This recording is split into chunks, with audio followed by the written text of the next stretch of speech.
बातमी आहे आळंदी येथून वाहणाऱ्या वारकऱ्यांचे श्रद्धास्थान असलेल्या इंद्रायणी नदी फेसाळण्याची.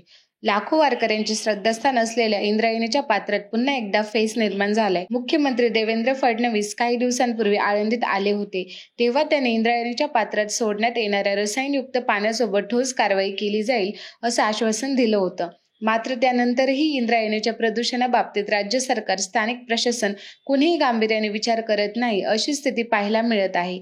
आजही इंद्रायणीचं पात्र पूर्णपणे फेसाळले असून या पाण्यामुळे वारकऱ्यांचं आरोग्य धोक्यात येत आहे.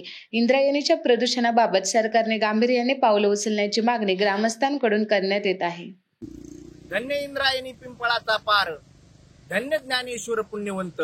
या ठिकाणी इंद्रायणी मातेला वारकरी संप्रदायातील संत महात्म्यांनी पुण्यवंत मांडलं आणि या पुण्यवंत इंद्रायणीला जर आपण खराब करत असेल तर, आणि अमृत म्हणून आम्ही प्राशन करतो, त्या इंद्रायणीला जर आम्ही खराब करत असेल, या इंद्रायणीला जर नरक यातना देत असेल, तर मला वाटतंय भविष्य काळात, पुढील काळामध्ये मला वाटतं की पुढील काळामध्ये या ठिकाणी आपल्याला त्याचे दुष्परिणाम भोगावे लागतील. प्रशासनाला माझी कळकळीची विनंती आहे आणि शासनालाही माझी कळकळीची विनंती आहे, जर का आपण याच्यावर ठोस पाऊल जर नाही उचलले तर मला वाटतं वारकरी संप्रदायाला पुढे होऊन या ठिकाणी ठोस पाऊल उचलल्याशिवाय पर्याय नाही, असं मला आज या ठिकाणी वाटत आहे. मागील अनेक काळापासून आपण इंद्रायणी नदीची ही परिस्थिती बघतोय. जैसे ते तैसे आहे, कुठल्याही प्रकारचा बदल याच्यात झालेला दिसत नाही.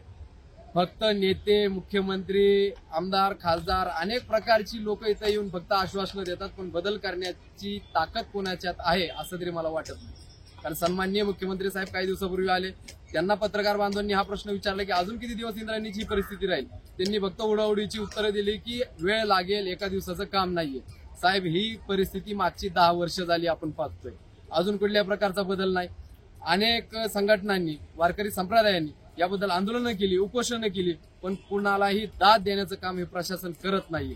या गोष्टीसाठी नगरपालिका आहे, महानगरपालिका आहे, अनेक घटक जबाबदार आहेत. का यांच्यावर ठोस पावलं उचलली जात नाही?